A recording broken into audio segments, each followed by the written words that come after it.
ভাইয়া আজকে কি রান্না করবেন? আজকে যেহেতু মমর খুব প্রিয় খাবার হলো চিংড়ি মাছ। আচ্ছা, আমি এঁচড় চিংড়ি রান্না করব। এঁচড় চিংড়ি তো অনেক মজাদার খাবার। আপনি একাই রান্না করবেন নাকি আমার সাহায্য লাগবে? আপনি আসলে একটু ভালো হয়। মামা খেলছো? আমি খেলি, তোমরা রান্না করো। ঠিক আছে।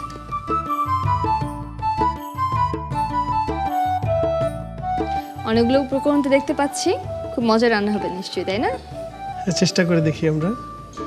দেখে নেব এঁচড় চিংড়ি তৈরি করতে কি কি উপকরণ লাগছে।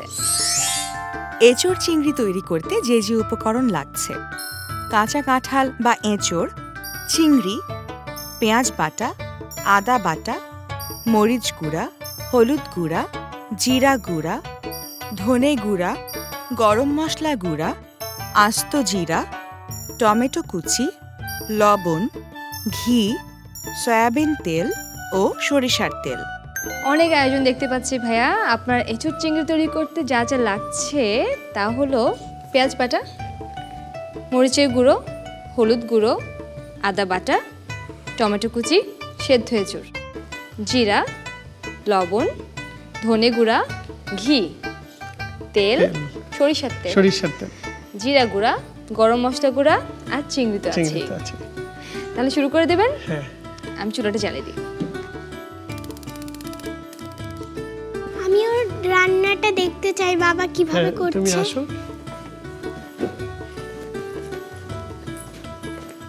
আমরা প্রথমে তেলটা দিলাম। এবারে আমরা ঘিটা দিব। ঘি দিলেই কিন্তু অন্যরকম একটা সুগন্ধ চলে আসে না? হ্যাঁ, খুব সুন্দর একটা গন্ধ আসছে। এরপর কি দেবেন? এরপরে আমরা আস্ত জিরা দেব।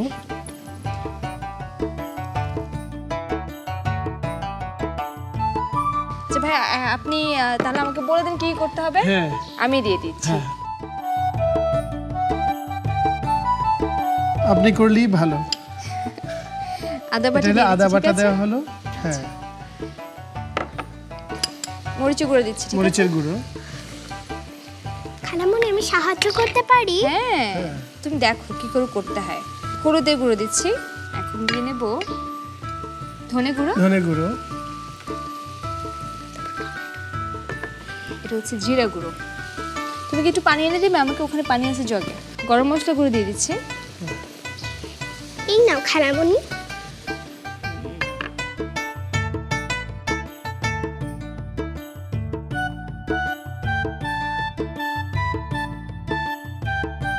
খালামণি, তোমার তো অ্যাপ্রন পরা হলো না, আমি তোমার জন্য অ্যাপ্রনটা নিয়ে আসছি। নিয়ে আসো।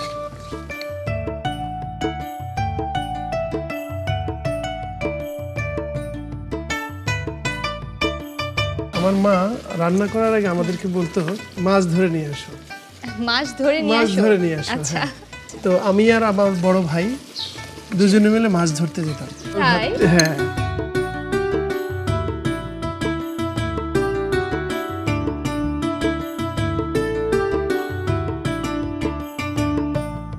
লবণটা দিয়ে নিচ্ছি আমি, কিন্তু চিংড়ি দিয়ে নিলাম। হ্যাঁ,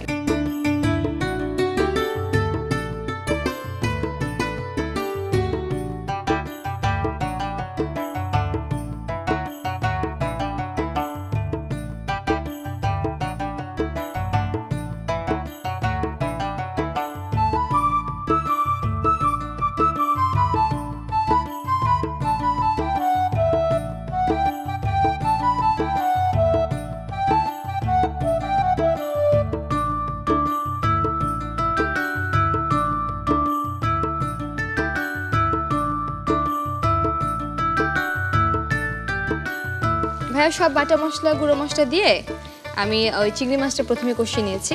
তারপর তো এঁচড় সিদ্ধটা দিয়ে নিলাম আর দিলাম টমেটো কুচি।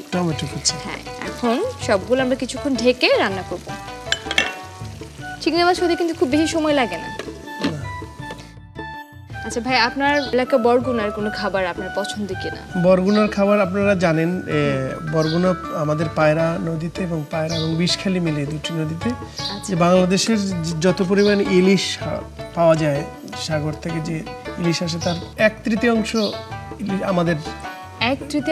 আমাদের ইলিশ ওখান বরগুনা থেকে আসে। তো আমরা ছোটবেলা থেকেই দেখে অভ্যস্ত এবং ইলিশ আমাদের খুব প্রিয় মাছ।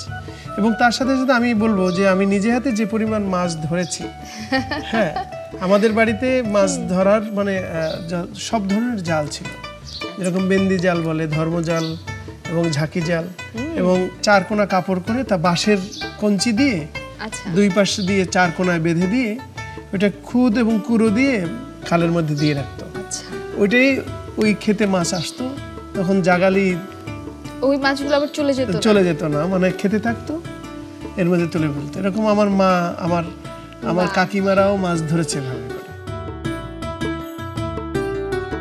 মোমো, তোমার বাবা তো খুব ভালো গান গায়, তুমি নিশ্চয়ই খুব ভালো গান গাইতে পারো।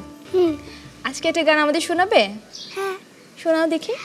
আহা কি আনন্দ আকাশে বাতাসে, আহা কি আনন্দ আকাশে বাতাসে, শাখে শাখে পাখি ডাকে, শাখে শাখে পাখি ডাকে, কত শোভা চারিপাশে, আহা কি আনন্দ আকাশে বাতাসে। বাহ, চমৎকার হয়েছে। আচ্ছা, আমরা দেখি তো আমাদের এঁচোড় চিংড়ির কি অবস্থা। সুন্দর একটা রং এসছে, হ্যাঁ, তুমি সুগন্ধ পাচ্ছো? হ্যাঁ, এটা তো হয়ে গেছে। চলো আমরা একটা কাজ করি এখন মোমো, আমরা এগুলো গুছিয়ে রাখি, ঠিক আছে? আচ্ছা মোমো, তুমি যে এত সুন্দর একটা গান গাইলে, তুমি কার কাছ থেকে গান শেখো? আমি আমার বাবার কাছ থেকে গান শিখি। বাবার কাছ থেকে। মা কি গাইতে পারে? হ্যাঁ, মাও গাইতে পারে। বাবা, সবাই গাইতে পারে না? ভাইও হালকা হালকা গাইতে পারে। ভাই হালকা গাইতে পারে। বাহ, চিংড়ি মাছগুলো খুব সুন্দর লাগছে না? লাল লাল একেবারে, তরতাজা মনে হচ্ছে। খেতে অনেক ভালো হবে।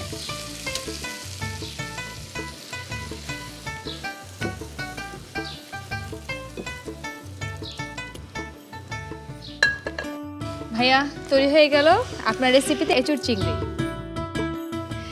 দেখে আসি তাহলে আরেকবার কিভাবে তৈরি করতে হবে এঁচোড় চিংড়ি।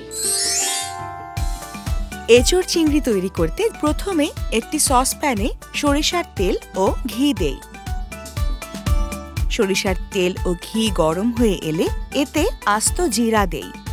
এরপর এতে পেঁয়াজ বাটা, আদা বাটা, মরিচ গুঁড়া, হলুদ গুঁড়া, ধনে গুঁড়া, জিরার গুঁড়া, গরম মশলা গুঁড়া এবং পানি দিয়ে দেই। এবার মশলাটাকে ভালোভাবে কষিয়ে নেই। মশলা কষানো হয়ে গেলে এর মধ্যে চিংড়িগুলো দিয়ে দেই। এতে পরিমাণ মতো লবণ দেই। পানি দিয়ে চিংড়ি ভালোমতো কষিয়ে নেই। এরপর কাঁচা কাঁঠাল দিয়ে এর মধ্যে টমেটোগুলো দিয়ে দেই। মশলাগুলো কাঁচা কাঁঠালের সাথে ভালোভাবে মিশিয়ে ঢাকনা দিয়ে দেই। পানি কমে মাখা মাখা হয়ে গেলেই পরিবেশনের জন্য প্রস্তুত হয়ে যাবে মজাদার ও পুষ্টিকর এঁচোড় চিংড়ি। বানাই মজার খাবার মা বাবা আর আমি। তুরন্ত ফেসবুকে ফলো করো এবং ইউটিউবে সাবস্ক্রাইব করো দুরন্ত টিভি।